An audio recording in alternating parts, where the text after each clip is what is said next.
a lovely old-fashioned idea here is that we use Old Parliament House for this purpose, right? That it becomes effectively a third chamber of Australian federal democracy, and that every 5 years you assemble a group of, let's say, 150 Australians who gather for 2 weeks and sit in the House of Representatives chamber and hear arguments, and at the end of that 2 weeks, they elect a new president for a 5-year term.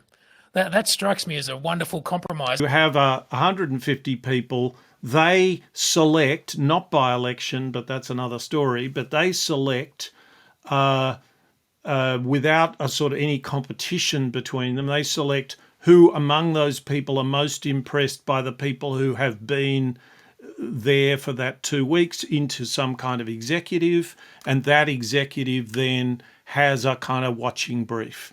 So something like that could play the role of a president. Hello and welcome to Paying Attention with me, Nicholas Gruen. Peyton Bowman is away for a couple of weeks, and I invited a friend of mine, Sam Roggeveen, to come and talk about the way he sees politics. I was a referee, a praising referee. It's not quite the right word, but anyway, a positive referee of this book, Our Very Own Brexit, which was about the state of Australian politics. And I thought we would talk about the state of politics generally, and also the Australian election. And as we've determined in previous discussions, what's going on in America is a kind of test case for some of the things that Sam thinks about democracy and how we're going. And I'll be putting in my oar of my own view, which is similar but rather darker than Sam's. So with that introduction and my trusty glass of green tea, I will ask Sam from the Lowy Institute to give us to outline the way he's thinking about democracy, what its challenges are, what's going wrong, and what we and we'll leave it at that at the moment, but we'll try and work on over the conversation on how we can get some of those things right. Sam. Thanks, Nick, and g'day to the listeners and the viewers. Well, where to begin? So I think that little book that you held up there, Our Very Own Brexit, I can't claim to have predicted the 2022 election result, but I think I can claim to have foreshadowed it. And at the core of the argument in that little book is that what most critics are calling a decline of democracy in the West is in fact the decline of major political parties, and that the frictions created by the decline of major parties are being, I think, wrongly seen as a broader crisis of democracy. So, as I think we'll get into later, Nick, I'm a little less pessimistic about democracy than you are. And hopefully what we'll also get into is that the state of modern America actually challenges my relative optimism a little bit. But let me just outline the major elements of the case. So I argue in that little book that the centre-right and centre-left parties that dominate all Western democracies are in decline, are in systematic decline, and there really aren't any exceptions that I know of in the West of where those major parties are not losing both vote share and losing membership. So now, first of all, let's look briefly at why that's the case. And I think basically the reason is that our economies and our societies have changed.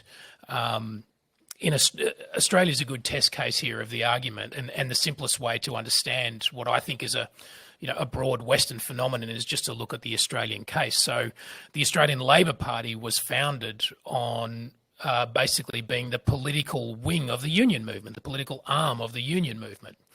And of course, over the course of the second half of the last century and continuing now to this day, the union movement ceased to be a significant presence in the Australian economy and in the Australian workforce. So, therefore, the political basis on which the Labor Party was formed started to erode and is falling away. You would think that would be good news for the Liberal Party, which exists to oppose Labor. But I argue in the book that, in fact, that's not the case, because the Liberal Party was essentially founded to be the opposition to the Labor movement, to represent the interests of capital, whereas the Labor Party represented the interests of organised labour. And when there is no political interests, when there is no more organised labour, or at least when it's a hugely diminished force, then what use is there for a political party to oppose them? So both major parties, and I would argue all the major parties around the Western world, are in systematic decline because the economy is shifting, society is shifting. There's also the decline in organised religion, the feminisation of the workforce and of our societies, other major factors. Now, what happens to those political parties when they go into the kind of decline that I describe? Well, no major institution lightly gives up. They always look for ways to survive. And the way that I think major political parties have tried to survive is essentially by professionalising. So they have moved from a model of mass participation to one that is capital intensive. So don't look for a lot of members, but look for a lot of donors or big donors. And in fact, that is consistent with trends in modern society and modern communications, that political campaigning has become much less labour intensive and much more capital intensive. So that suited that shift anyway.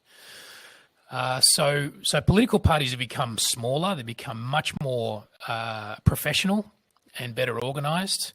And yet at the same time, they have lost touch with the social and economic base which they used to be rooted to. And so they've become essentially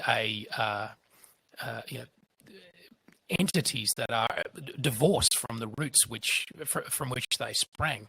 So in Australia right now, I think roughly half of all Liberal and Labor Party MPs were either former staffers or former union officials, and that number is still increasing.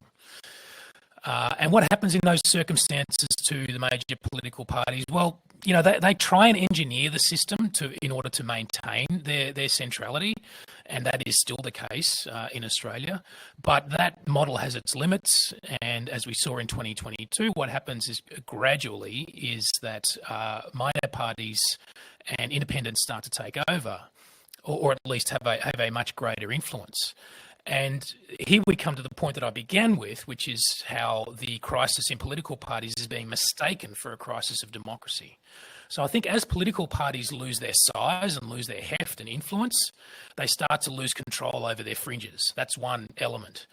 And so the radical elements that used to be contained or at least suppressed within those parties, they start to break free. And to me, that's the story of Brexit. That's why Brexit happened, is because essentially the Conservative Party no longer had control of its own anti-European element. There was a revolt within the Conservative Party.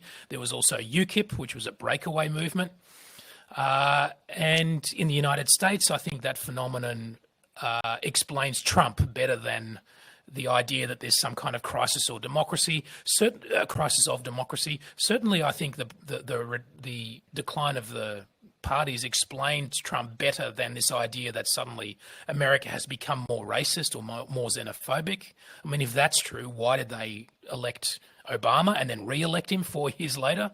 It's not clear to me that America's becoming significantly more racist or xenophobic than it ever was. Whereas the party decline thesis, I think, explains Trump better, because Trump is essentially a third-party candidate.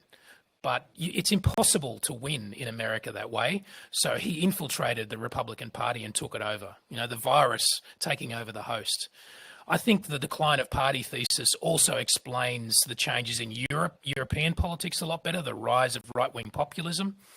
Again, it's not so much that there's more right-wing popular sentiment in Europe, because actually the surveys suggest that that's not increasing.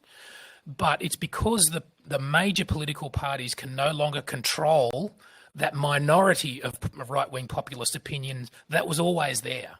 So that little minority of opinion, that small subset of people that always believed those extremist ideas, they've now been set free by party decline, and they're now free to move towards new political forces, such as have arisen in many countries in Europe, most notably in Germany, with a populist right-wing party, doing very well over there. So that, in a nutshell, is my thesis, that party decline is the real phenomenon here, and it's mistaken for democratic decline. By identifying a few points of agreement, certainly I completely agree with you that the rise of Donald Trump does not reflect a rise of xenophobia, rather the opposite. There's simply no doubt, I think, that the societies that we inhabit have become hugely less racist, hugely less sexist, hugely less xenophobic than they were when I was a kid, and they are continuing to do so. So that isn't my concern. The language that you've used is a language which sort of presupposes there are things that are kind of presupposed there. So I was quite intrigued that you speak as if that what's happened is a breaking out of radicalism. Now, the thing is that there wasn't any strong nascent interest in the United Kingdom in Brexit among the population. That was cooked up. So what's happening? So what I find unnerving, deeply unnerving,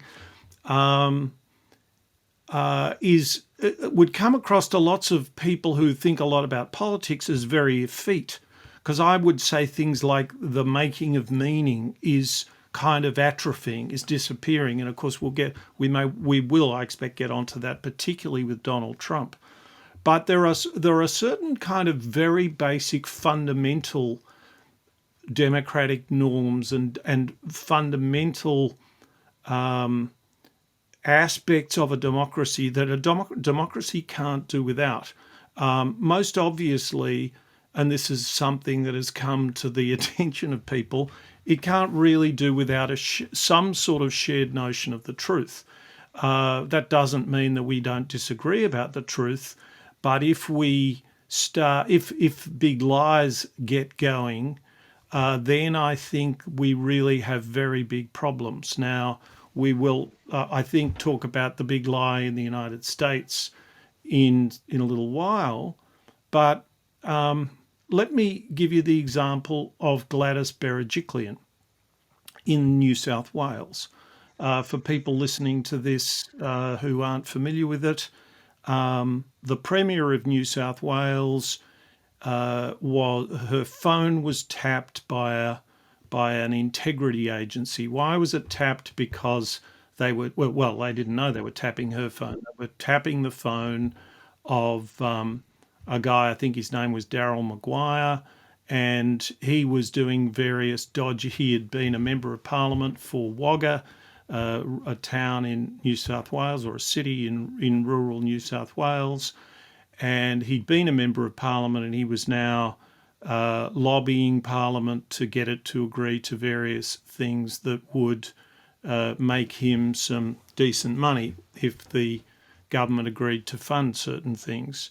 It turned out the wiretaps, the phone taps, showed that Gladys Berejiklian, the Premier, had been in a secret, intimate relationship with him for many years, had discussed marriage with him. She changed her portfolio responsibilities into the portfolio responsibilities that would have an impact on these decisions. And this was all exposed, and in the end, it took a while, as these things sadly do, but she resigned. And our Prime Minister, Scott Morrison, at the time said that this was trial by media, and that the body that had managed to catch her doing this was a kangaroo court, and that it was overtaken with prurient interest. Now, that to me is a pretty shocking state of affairs. I remember on Twitter people starting to talk about Scott Morrison as gaslighting, and I thought that was an excellent description of what was happening. So that's in a much more, that's a big lie. That's, or if you like, a kind of big diversionary, a big tendentious diversionary, phenomenally dishonest framing of the issues that arise in that case.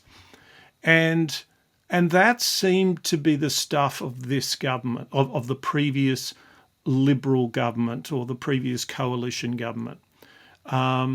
So I'm not thinking quite so much about, but it doesn't seem to me to add up to explain this problem as a problem of latent policy desires or even xenophobia or something like values. It's some kind of, what's being tested, I think, is the capacity of the electoral system to respond to basic attacks on fundamental democratic norms, and that the most fundamental of which is this idea of the truth, and the idea that public servants and politicians behave with a certain basic probity towards the public interest. So that would be the first point that I'd make. To get a little more theoretical about the way in which I look at politics, what I think has gone wrong, I would recommend to anyone listening to this a book by Jonathan Rauch called The Constitution of Truth. I think that's what it's called. Knowledge, quite right, sorry. I've been in correspondence with him. Sorry, Jonathan, for mucking up the title, The Constitution of Knowledge. And in it, he points out something which has troubled me for a long time. And this is this naive idea of the free market in ideas. The idea is that if we just let anyone say any old thing, that the truth will out, that this free market in ideas will produce better ideas. Better ideas will drive out worse ideas. Now, this is not me pursuing some agenda to suppress free speech. I happen not to think that most of the suppression of free speech that's going on at the moment is a good thing at all. But what is important here is that you can have speech that is that our political system, our sense of making political meaning has been completely swamped in manipulative speech. If you're a political operative, what do? You frame everything you say so that it just seems crazy to think anything else. My favorite example here is the question on Fox News, where someone says, do you think that diversity training in the military will help us in our next military engagement? That kind of thing. While being sort of somewhat sympathetic to their hostility to all the diversity training. So that is what's happened to our politics. And so through that, we've kind of, we're losing touch with the sort of basic building blocks of meaning. Now, I want to go on and say some more things, but I've spoken for quite a long time. I should give you I don't know whether you want to respond to some of that, but I'll then talk more about the structures within politics.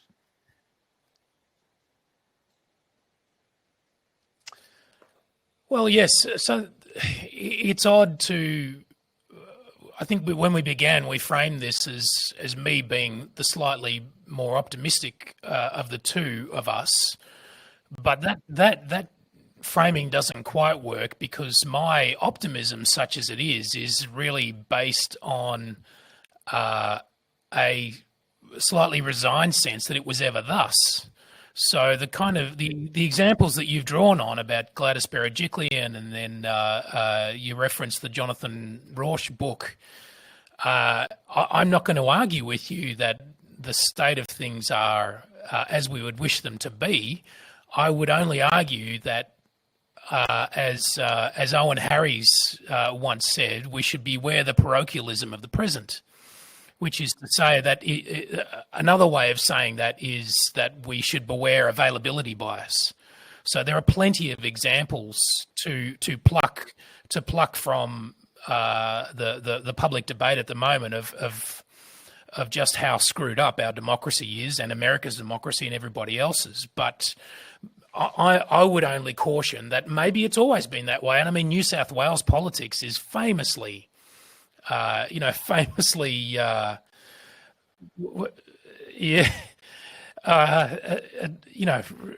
and tumble at the very least. So I'm no historian of it, but I know enough to say that with some confidence.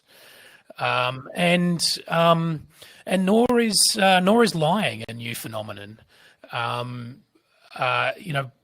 Harry Frankfurt wrote that famous essay on bullshit about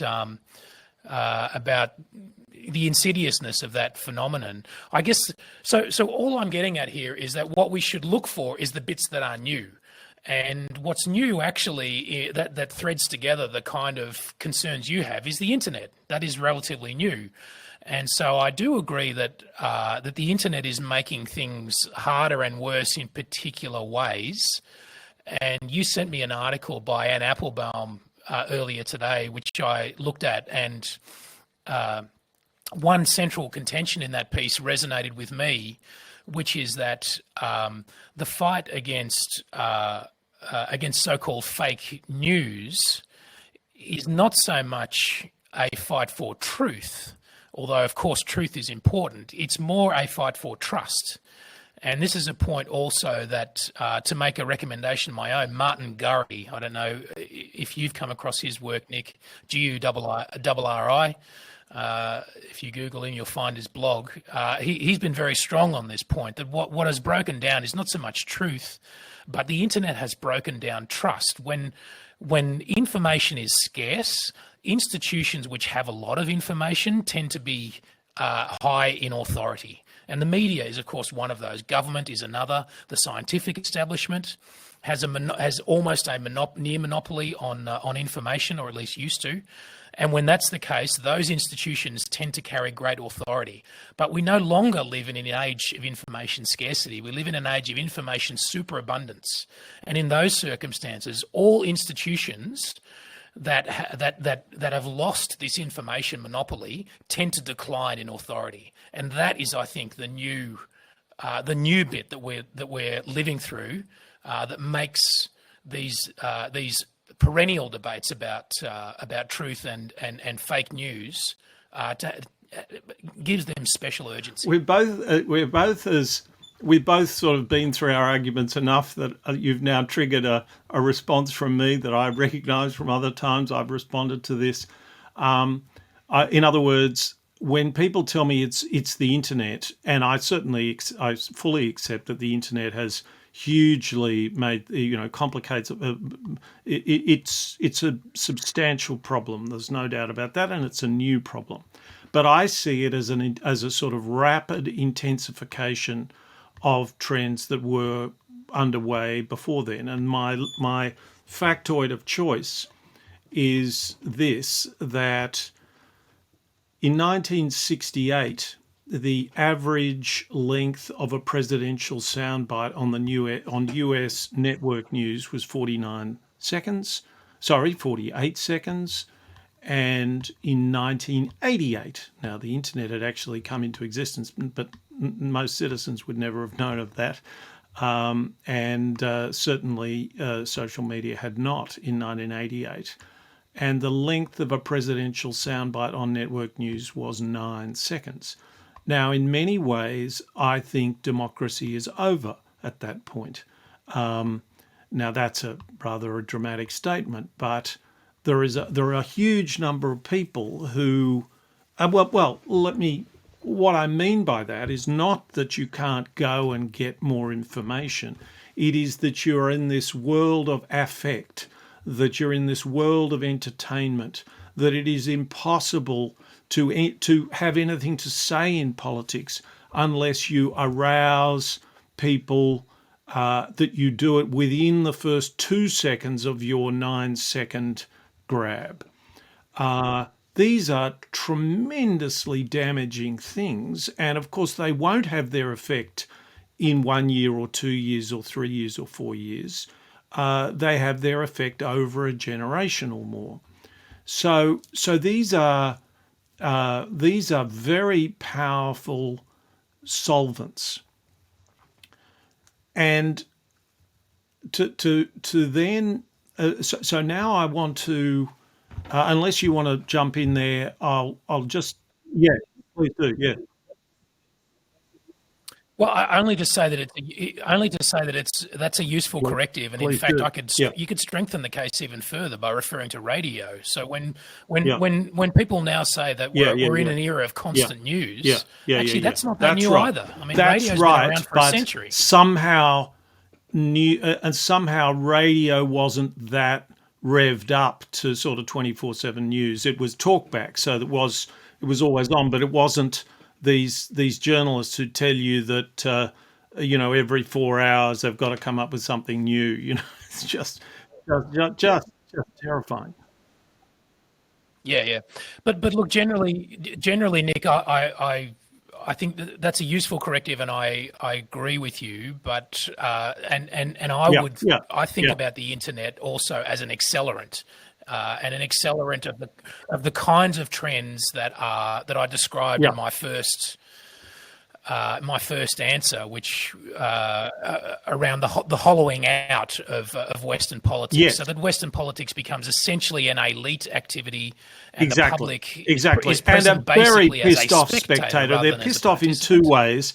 They're pissed off because all of the operatives are trying to get them pissed off at the other side, and they're pissed off at the massive inauthenticity, what I call the uninhabitability of political culture, of the fact that journalists are talking to themselves all the time on insiders, that politicians are sort of have a sort of pabulum in which they communicate, which is sort of uninformative, evasive, uh, just so it's very, very. I mean, in this sort of environment, people are very hungry for authenticity, and unfortunately, authenticity mass produced for the television involves Pauline Hanson dressing up in a burqa and going into the parliament and all this kind of stuff. Sorry, you wanted to say something.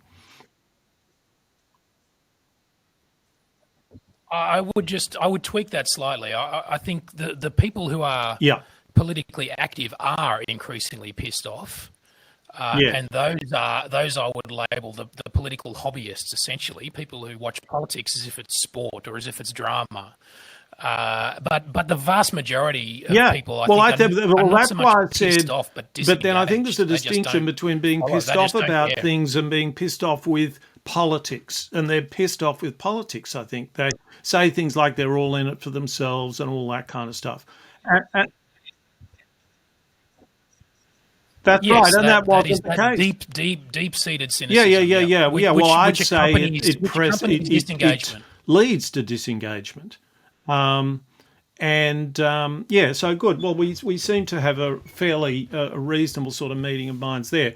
Let me go on to make us one of the things that I have made a habit of doing, which I think works very well, does for me, is I.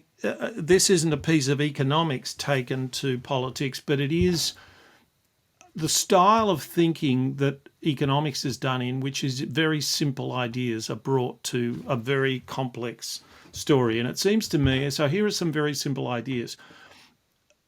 that, or a very simple idea, that all democracies are built on three different types of institution.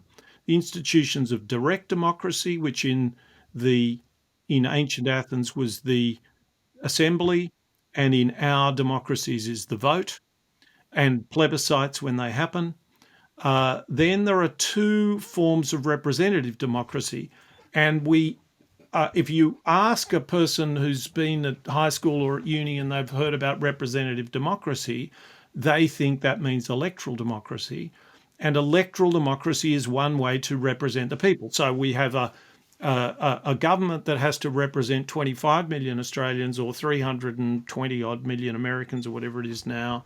And clearly you can't have an assembly of that many people. In fact, now, because of the internet, you can. I'll leave that out of contention unless you want to bring it in at some stage. So we're in the business of trying to represent the people in some representative structure, and it just seems absolute common sense to people that elections are that mechanism. It's kind of beyond their it's not beyond their comprehension. It's beyond their kin, or it's not what they think of. What they think, well, how else could you do it?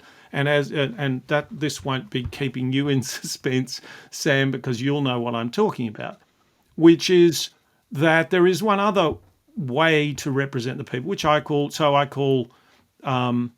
the first one is, which I've just mentioned, is representing the people via competitive election, and the other is via sampling. And what the hell is representation by sampling? Well, it's just going and grabbing yourself a group of people from the population you want to represent and sticking them on a body and saying, what do you think? Well, I'm describing a jury in a court case. That's how we do it. We sample from the community at random. And this has been a widespread practice in, of course, ancient Athens, where they used this form of sampling in their political structures far more than elections. If you're interested, Pericles was elected as a general, but the group of people running the city, the courts, were rotated from random selection from the people. Why am I so exercised about this? Because I think one of the fundamental things that has happened is that there has been a failure to defend the centre, a failure to hold the centre. You know, the W.B. Yeats' famous poem, "The Centre Cannot Hold." When the drama amps up, the centre cannot hold, and we end up with monsters. Now, here's a pretty interesting fact, I think, which is that in the United States, where I don't know whether a majority, but certainly a large number of states are heavily gerrymandered, almost all in the by Republicans, for Republicans, that if you ask American citizens, do they think that gerrymandering is a good idea? Well, they won't say yes. Over 90% say no, and over 90% say it's a very bad idea. And I think even if you ask them leading questions like, it's sometimes justified or something, the answer is pretty much no, it's not justified. That's not democratic. Now, the interesting thing is that this is pretty bipartisan among the population, not nearly so bipartisan among the politicians. So 92% of Democrats regard gerrymandering as a really, really bad idea, and about 88% of Republicans think the same thing. And yet they keep voting for clearly it's not important enough to them for Republicans to vote against Republicans when they know that those Republicans plan to gerrymander the state or maintain the gerrymander. So what's breaking out in the United States in various different contexts, but Michigan is one of the best ones, is that they are developing mechanisms where jury-like bodies are doing things like redistricting. Jury-like bodies are made responsible for holding the centre. And I think that is, and just to, well, no, I'll leave it there, and I might make my additional comment in a minute. But that to me, I think, is both a diagnosis, but a diagnosis that actually leads somewhere in terms of what we might be able to do.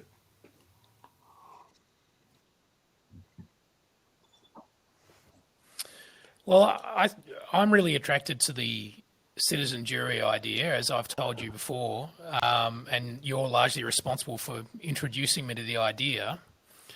I think in Australia, to draw an Australian parallel to what you're saying, I think the clearest example of where there is a split between the political elite and the public that I referred to earlier is a result of this hollowing out of politics. The clearest example of that is on the issue of the republic. Yeah.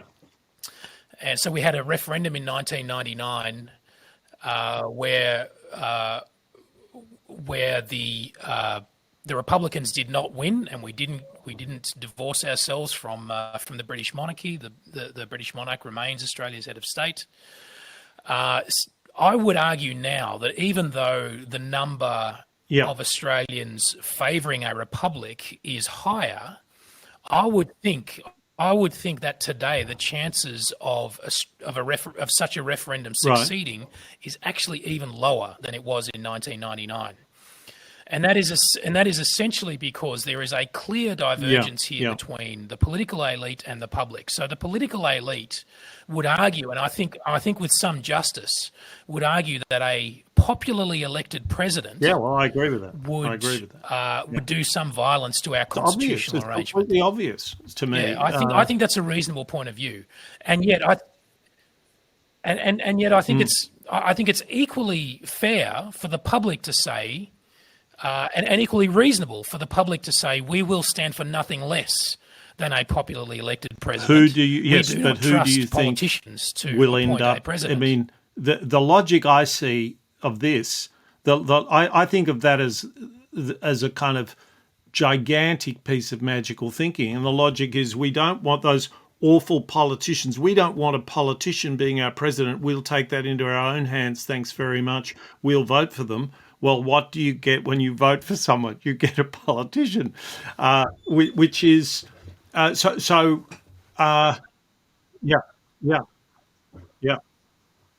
No, but I get that. I acknowledge it. But I think it's to me a clear and obvious outcome of the hollowing out of politics. Well, when the public is no longer connected to politics in any way.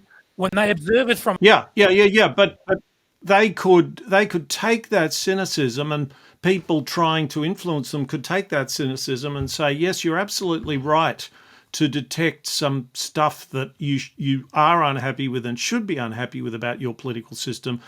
The simple hack you're thinking about, which is to elect the president, won't do it. It'll do some harm and will run into a lot of flack from people who think about this a lot, and it actually won't serve your needs, but a body of randomly selected citizens easily could start thinking like that. I absolutely agree, and that's the point I was heading towards. That I think that's all right. I think the compromise.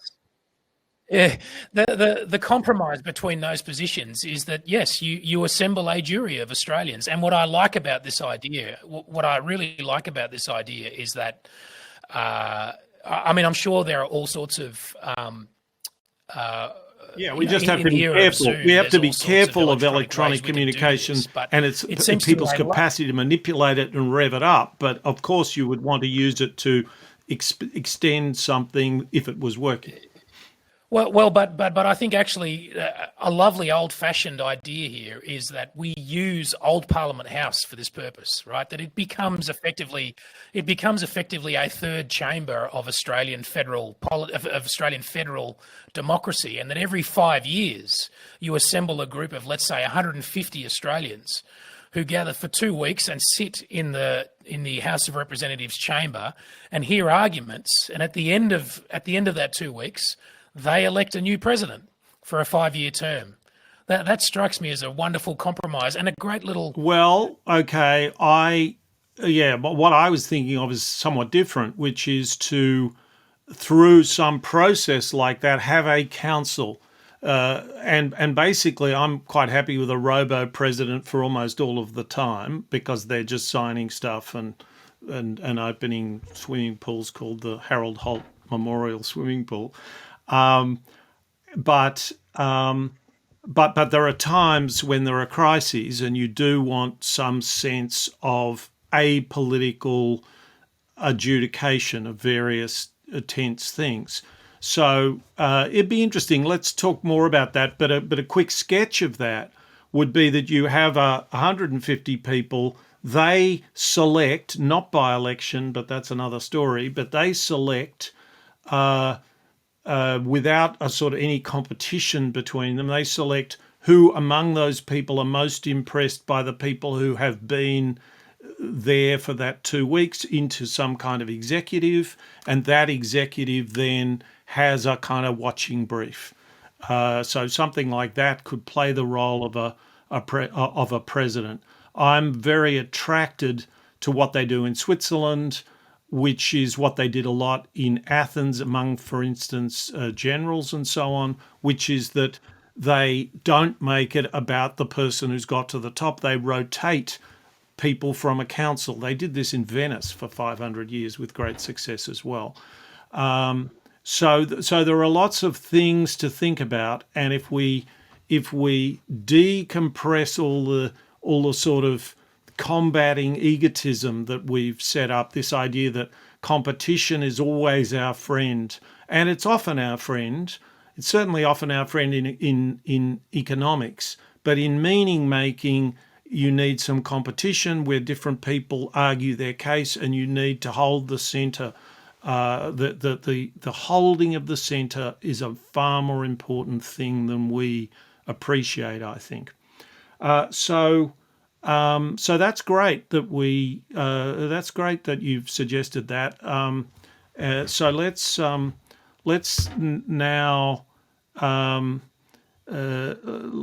now ask ourselves what we think about the possibilities. Well, I'll just cut to the chase and say, Sam, what did you think of the election? Is it good, bad? What's good about it? What's bad about it? What can we make of it? How do we? What advice do we have for all those people who are not listening to us, but we wish were to do exactly what we think we should do with what opportunities and difficulties and dangers the election in Australia has thrown up. And for listeners overseas, perhaps, Sam, you could give us just a pretty quick description of what happened in the last election, because there were some quite big tectonic shifts.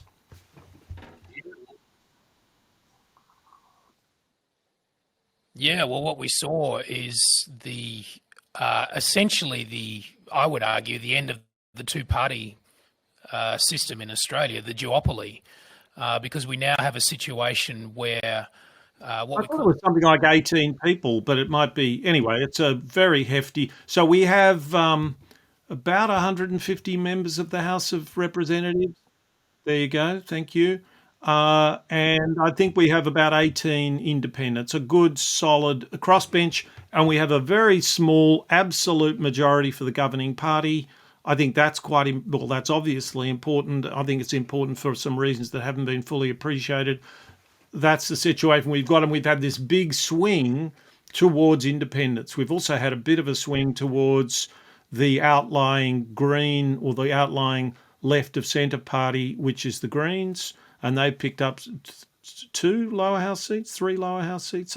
They got close to picking up three, but the main bunch of independents are a whole bunch of local members, just the way Edmund Burke was thinking about them back in the day, who are quite consciously representative of their electorates. They will obviously care a lot about what their electorates think, but I like to think that many of them will think, as Edmund Burke thought, that he owes them his judgment at least as much as he owes them his slavish following of all of the things that they ask for. Anyway, so tell us what you. So the end of the two-party system. Well, for me, the critical thing about the election, I mean, to foreign listeners, the number of independents in a fairly large lower house chamber may not sound that impressive, but it is a big shift Yeah. to that I lower think house it's where enough. governments It's form, enough which to has always say been that we would dominated by expect the you major and I, parties. Sam, And correct me also, if more you than disagree, would expect most governments with 18 independent members on the crossbench. We would expect most governments to be minority governments going in the future. Yeah, yeah, yeah, I think that's right. And more to the point, we now have essentially an even split in the primary vote in Australia, and that basically means in a preferential voting system where voters can put numbers next to their candidates, who they want first, second, third, fourth, etc. The number of people now putting a minor party or an independent first is roughly the same as the number picking one of the same party, one of the two big when parties. So you it's a say, three-way yeah, split, well, effectively, one who, of yeah, the not an primary vote, and independent, but someone who's eventually, not from the two major parties. One third, one third. So one third coalition, one third Labor, one third other. yeah, Yeah, yeah. And so, look, I think there are two big positives out of this. One is that it helps Australia to negotiate the decline of the major parties. So our voting system and our parliament is flexible enough that we can actually, record and reflect the changing preferences of Australians. yeah, absolutely. And we should be confident that the political system can cope with it. A lot of political commentators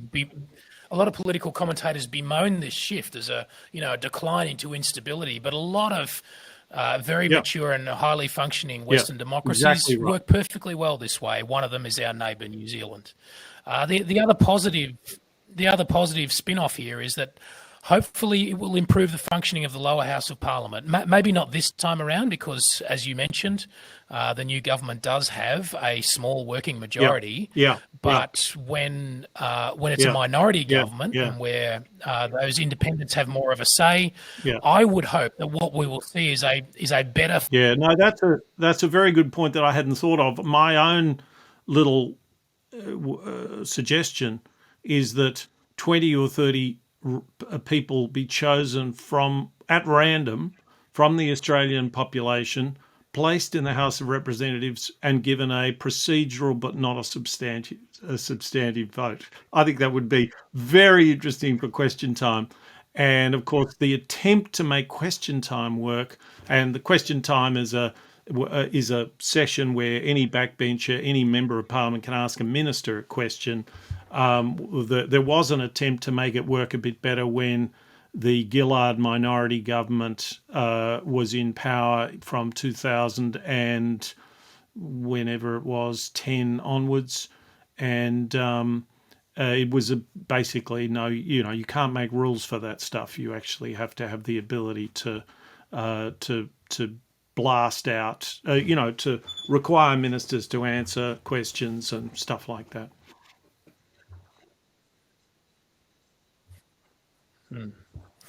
I'll just point to one possible negative consequence of this election, or what it potentially presages. And that is that I wrote an article after the election which said that if this is Australia's Very much version so. of the Trump moment or the Brexit moment, then we've gotten off fairly lightly. If this is our version of Yeah, that electoral shock to the status quo, then we're doing just fine. But I suspect it's probably not. And what we've never had in Australia, and what I think I'm still waiting for, is a political independent who has both the charisma and the resources to really push at right. this open door now that is the decline of the major parties. Yeah, So we've certainly had someone with the resources in the form of Clive no, Palmer, but he has yeah, no discernible political talent, and so he has failed. Arguably, we have had it in a mild sense in the form of Malcolm Turnbull, Well, who was kind of an independent in the sense that Yeah. he wasn't of he was Of and the, Kevin Rudd we're they were this is both in the sounding very major parties, but religious at perhaps this not point. of the major parties.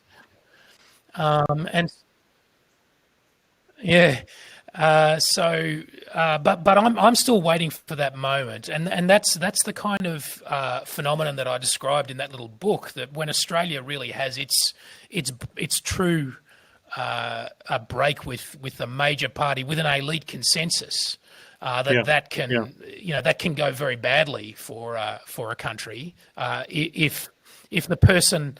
If the person who is at the center of that break is, of the wrong personality type or just has really dangerous views.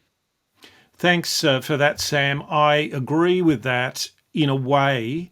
I mean, it's certainly what I mean is it's a great corrective for you to say that. I think it's exactly right. I want to say I'm pretty proud of my country at the moment, and I'm proud of two little tweaks, two little features, little technical features of the voting system. One is compulsory voting, which I think of as a negative poll tax. We fine people about $70 if they don't turn up to vote. They're perfectly capable. They're entitled not to vote by simply taking a ballot paper and tearing it up. But they are required to go to the ballot, and I think that's a fantastic system because it stops.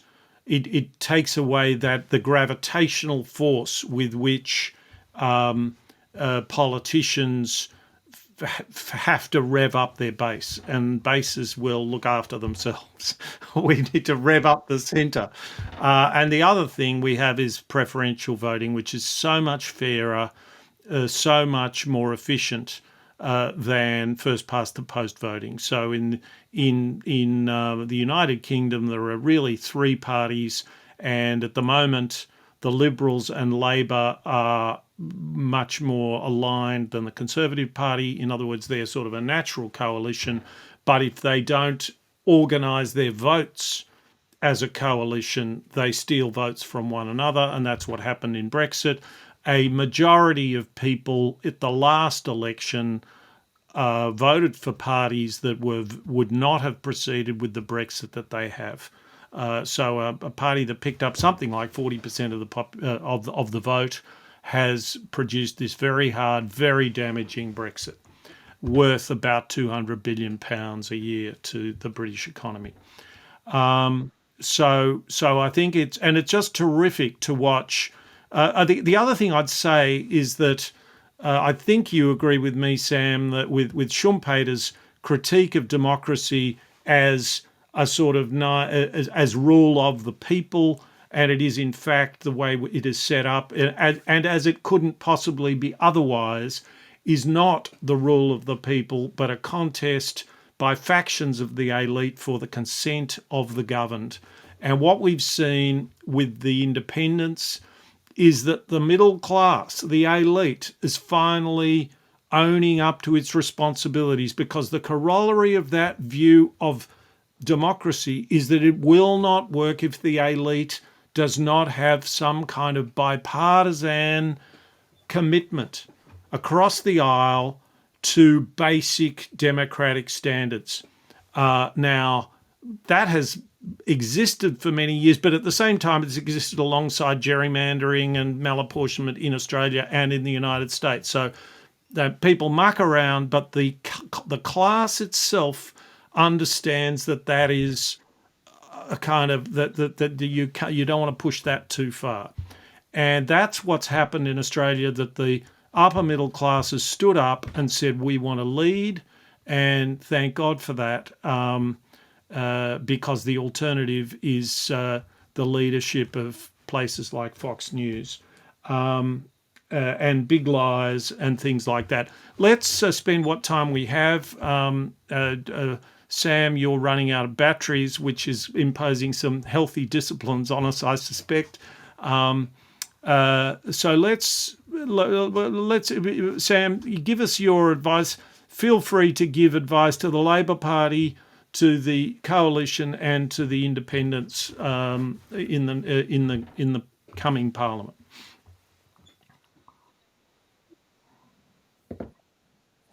Well, I think my broad advice is often in life the thing that you ought to be doing is the thing that's hardest to do. And one of the hardest things for politicians to do is to give up power. And so I would lean into any initiative or any possibility that you have that means devolving power back to the public. And of course, citizen juries are one way of doing that. And so I think actually at the centre of politics is the broad distrust of the public. Yeah. The major political parties are quite comfortable with the situation in which the public basically doesn't get involved in politics at all, except at election time. But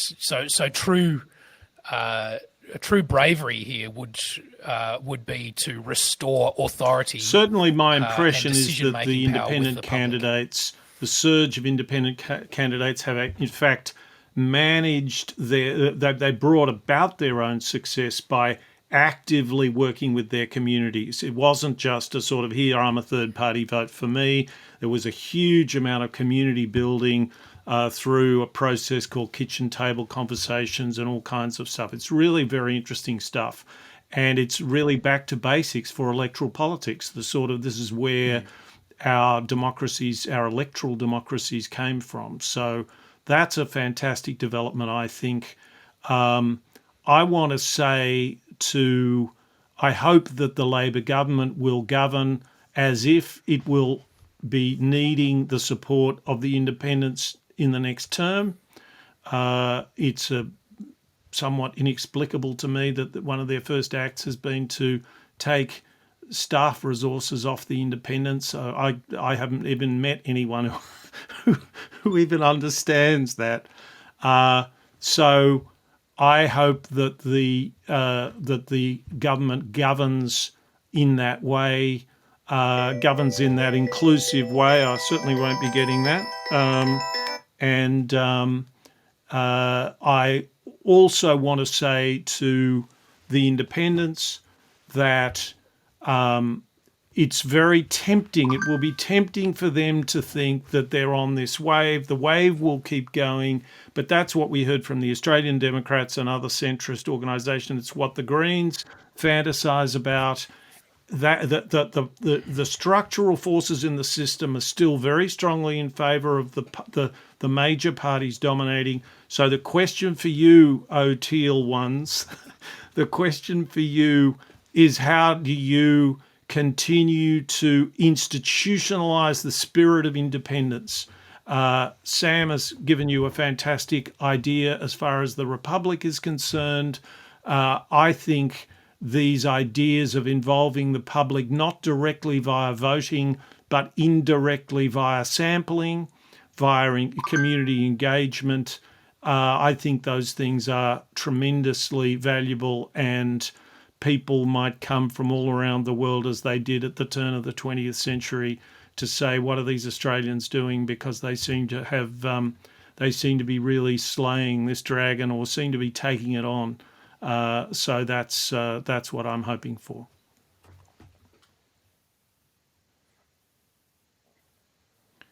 Okay, so Sam, I think your battery's going.